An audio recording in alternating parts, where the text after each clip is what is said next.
புதனம் விரும்பினர் அனைவருக்கும் வணக்கம். நான் உங்கள் இஎஸ்பி பேசுகிறேன். நம்ம இன்றைக்கி என்ன பார்க்க போகிறோம்னு பார்த்தீங்கன்னா, உலக பணக்கார பட்டியலில் 2வது இடத்துல இருக்க பில்கேட்ஸ் அவர்கள் அம்பானி குடும்ப கல்யாணத்திற்காக இந்தியா வந்திருந்த போது ரோட்டோர டீ கடையில் டீ சாப்பிட்டாரா? இதை பற்றி தான் இந்த வீடியோ.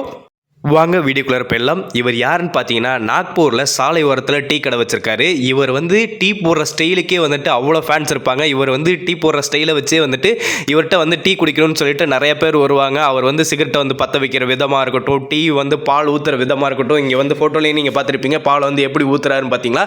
இது சவுத் இந்தியன் மூவிலேருந்து தான் நான் கற்றுக்கிட்டேன் அப்படின்னு சொல்கிறாரு. இந்த டீ போடுற வித்தையை நான் சவுத் இந்தியன் மூவிலேருந்து தான் நான் பார்த்து கற்றுக்கிட்டேன் அப்படின்னு சொல்கிறாரு. இவர் டிஃப்ரெண்ட்டாக டீ போடுவார். இதனால் ஒரு நாளைக்கு அவர் 2000லேருந்து 3000 ரூபா வரைக்கும் சம்பாதிக்கிறதா சொல்லியிருக்காரு.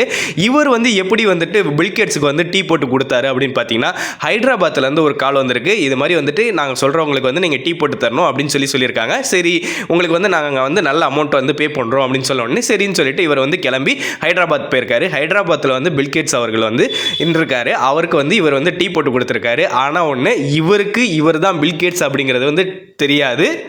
வழக்கம் போல் அவர் ஸ்டைலில் பில்கேட்ஸ் அவர்களுக்கு டீ போட்டு கொடுத்துட்டு இவர் வந்துட்டார் நாக்பூருக்கு வந்ததுக்கப்புறம் தான் இவருக்கு நீ யாருக்கு டீ போட்டு கொடுத்துருக்கேன்னு தெரியுமா அப்படின்னு கேட்டிருக்காங்க. யாருக்கு எனக்கு தெரியாது, நான் வர சொன்னாங்க, நான் போய் டீ போட்டு கொடுத்துட்டு வந்துட்டேன், என் வேலையை பார்த்துட்டு வந்துட்டேன் அப்படின்னு சொல்லி அதுக்கப்புறமா அவங்க ஃப்ரெண்ட்ஸ் எல்லாம் சொன்னாங்க, நீ உலக பணக்காரர்களில் ஒருத்தருக்கு டீ போட்டு கொடுத்துருக்க அப்படின்னு சொன்னாங்க. அதுக்கப்புறம் தான் தெரியும் அவர் பில்கேட்ஸுக்கே டீ போட்டு கொடுத்தாரு அப்படின்னு சொல்லிட்டு. அவர்கிட்ட பில்கேட்ஸ்கிட்ட அவர் ஒரு வார்த்தை கூட பேசலை. அவருக்கு என்ன கொடுக்கப்பட்ட வேலையோ அதை செஞ்சுட்டு வந்திருக்காரு. பில்கேட்ஸ் அவர்களுக்கே டீ போட்டு கொடுத்தவர் தான் டோலி சாய்வாலா. இவர் தான் இங்கே ஃபோட்டோவில் பார்த்துட்டு இருக்கீங்க பார்த்தீங்களா, இவர் தான் டோலி சாய்வாலா. இவர் தான் பில்கேட்ஸ் அவர்களுக்கே டீ போட்டு கொடுத்துருக்காரு.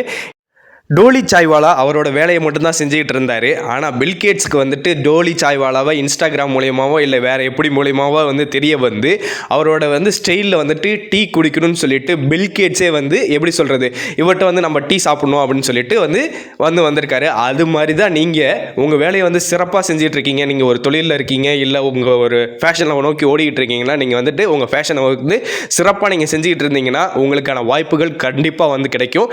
அதே மாதிரி உங்கள் ஃபேஷனை நோக்கி போய்கிட்டே இருங்க.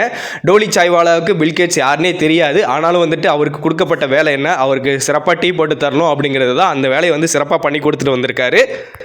அது மாதிரி நம்ம ஃபேஷனை நோக்கி ஓடிக்கிட்டு இருக்கும்போது ஒரு நாள் நமக்கு ஒரு வாய்ப்பு வரும். அந்த வாய்ப்பை சிறப்பாக பயன்படுத்திக்கொள்ளுங்க. இந்த வீடியோ உங்களுக்கு பிடிச்சிருந்ததுன்னா உங்கள் ஃப்ரெண்ட்ஸ் எல்லாத்துக்கும் ஷேர் பண்ணுங்கள். மறக்காமல் பொதுநலம் விரும்பி யூடியூப் சேனலை சப்ஸ்கிரைப் பண்ணாதவங்க சப்ஸ்கிரைப் பண்ணுங்கள். பக்கத்தில் இருக்க பெல் ஐக்கானை ப்ரெஸ் பண்ணுங்கள். லைக் பண்ணுங்கள், ஷேர் பண்ணுங்கள், கமெண்ட் பண்ணுங்கள். உங்களிடமிருந்து விடைபெறுவது உங்கள் இஎஸ்பி. நன்றி, வணக்கம்.